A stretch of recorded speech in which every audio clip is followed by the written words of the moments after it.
Boom shakalaka, Bitcoin's never done this before, and what it could possibly mean for future price. Stay tuned.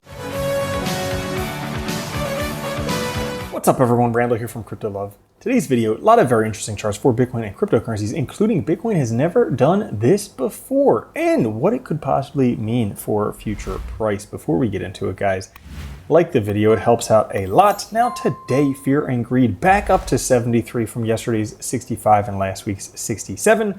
People are getting greedy once again as the market is up 4% today. Bitcoin at 43,094, Ethereum at 2250, BNB at 244, XRP 61 cents, Solana $75, Cardano 60 cents, Avalanche $40, and Dogecoin 9 cents. And Bitcoin right now, after breaking through below this support band, right now is testing it. Hopefully that won't turn into resistance, because if it does, that would likely push price down to 38,000 and change. But maybe we'll break through to find support on there once again. And today, Bitcoin transaction fees just hit their highest level of all time, 23.6 million of fees in one day. Now, what does that mean? Well, currently the high priority Bitcoin transaction fee is $37.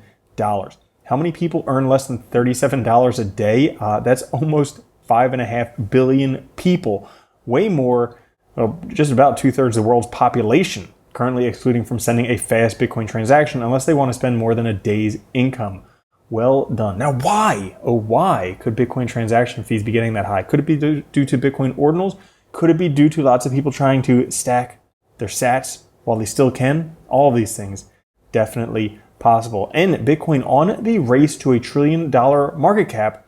Right now, that price would be roughly $51,000. We are not far from there, getting close to not only the $1 trillion market cap, but also the market cap of silver. And should Bitcoin get towards the market cap of gold, that's close to the $1 million per Bitcoin territory. So definitely possible, especially when you consider how quickly things could change. If you take a look at the number of shorts, the Bitcoin exchange liquidation map, there are a lot more short liquidations to the upside. As you can see by this green graph right here, things could progress very, very quickly as those shorts have to cover their position if the price keeps going up, which could send the price much higher, much more quickly. Now, there is also the possibility that it may not go up. There is evidence based on this and many other things that we are at the mid-cycle top. This is the RSI mid-top channel, which you can see here in green. When this gets up to the level, the RSI gets up to this level, generally that's been a mid-cycle top. We are at that level right now at $45,000. Now, could it be a mid-cycle top like we saw back here in 2012, where it just basically paused there and then goes up?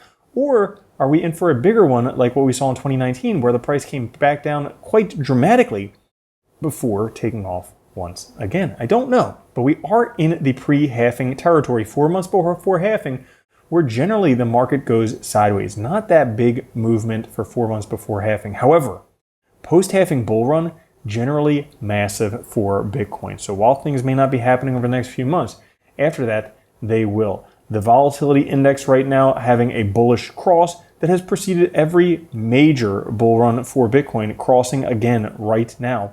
Probably nothing, right?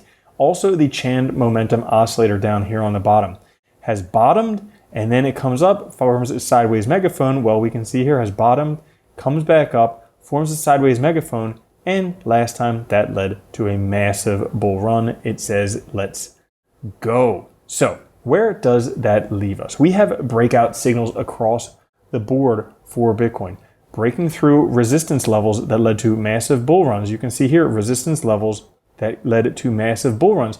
This could be all up territory for Bitcoin. Based on this right here, the top trend line would be roughly around $250,000 per Bitcoin. Or if you like the concentric circles theory, this predicts roughly $300,000 peak this time around. Or if you like Fibonacci levels, we have this one here, Bitcoin peaking between the 2.272 and 2.414, which predicts roughly $204,000 to $265,000 per Bitcoin. Or if you like Bitcoin rhythms and lines drawn with red and green arrows and orange and blue lines, just like me, well, this predicts, that's right, roughly $600,000 to $900,000 per Bitcoin at the top of this cycle. So that's all for this episode. If you enjoyed it, push the like button. I'll catch you guys later. Have a good one. Love you. Peace. If you don't think Bitcoin's going to $1 million a coin and then $10 million a coin, you're already a loser. From now on, if you don't own Bitcoin, you're a moron.